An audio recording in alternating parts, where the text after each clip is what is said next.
زه غواړم په دې چیک ان او چیک آوټ باندې نور خبرې هم وکړم. په چیک ان دپاره ته 3 الا 4 لارې لري چې څنګه یو میلمه راشي ستا کور ته دننه شي. بیا وروسته درسونو کې دا بحث کوو چې صفایي څوک وکړي، لیکن چیک ان دپاره ته 3 میتډونه لري.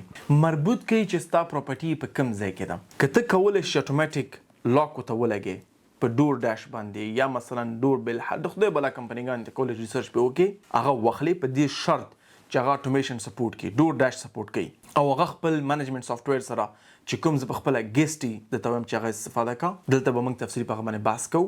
ګیسټي سره کنیکټ کړي، هغه Airbnb سره کنیکټ کړي یا booking.com سره کنیکټ کړي چې هغه ته کوډ ولیږي، دا زما کوډ دی، ډایرکټ کوډ ووایي او کور ته لاړ شي دننه شي، او بیرته بیا کنفرمیشن هم Airbnb ته ورکړي دا سړی دننه شوی دی، چیک ان کړی دی. یو دا میتھډ دی. دویم میتھډ دا چې کی لاک ورته ولري. یو بل ځای دی، مثلا هغه اپارتمان ته نشي کولی اټومیشن لاک ولګې، ته یو بل ځای دی تا ورته انتخاب کړی دی. اکثر کی لاک باکسونه هم خلک په کرا ورکوي، په امریکا کې، په دوبۍ کې، په لندن کې، په اروپا کې مختلف ځایونه شته دی. د میاشتې $50 ته ورکوي. ته کولی شي هغه ته خپل کی کیږدي او میلمه راځي، هغه خپل آی ډي ښکاره کوي، یو اټومیشن سیستم تا جوړ کړی دی، هغه خپل کیل اخلي او بیرته بیا ورته خپل کلي ورکوي.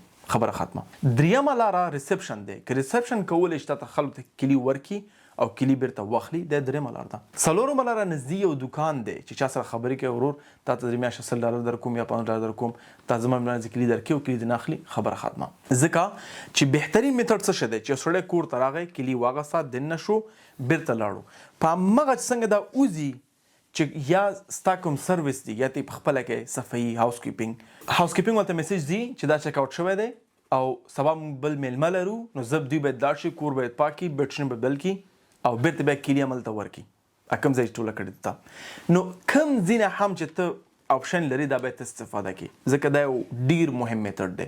او څلورم میتھډ دا دی چې ته ورته یو ورځ راځم کلي درکوم ورته، چې کله تلې لیټر باکس کې واچ تاسو اضافه کلي بل وي، په خپله هاوس کیپینګ کې ځې، د کور خلاصې، بیرته جوړې او بیا کلي ځان سره اخلي چې میلمه دې راځي بیرته ورته کلي ورکوي. نو دا څو میتھډونه چې په نظر کې باید وساتي. دنه مخکې ته کور نیسي، باید ته په دې پوه شي چیک آوټ چیک ان ایکسپنس زما پکې څومره وي. بهترین انتخاب هغه دی چې ته په خپله پکې داخل نه اوسې، بلکې یو کمپنۍ ده، زه په سکرین ته تاسو ښکاري، یو کمپنۍ په نوم دی پاس د کی. دا دنیا مختلف ځایونو کې کار کوي، په شمول دی دلته ملکونه هم شته دی که تاسو وګورئ، دلته ملکونه لیسټ دی. انګلند کې کار کوي، سکاټلند کې کار کوي، ویلز کې کار کوي، نوردرلینډ کې کار کوي، سپین کې کار کوي، په امریکا کې به مختلف کمپنیګانې وي، دوبۍ کې به نور کمپنیګانې وي چې دوی ستا میلمه ته کلي ورکوي که کوم ځای کې ته اټومیشن نشي کولی او بیرته دې کلي اخلي. نو دا هم ډیر مهم دی. اوس راځو اپریشن او نور منیجمنټ شیان باندې خبرې کوو.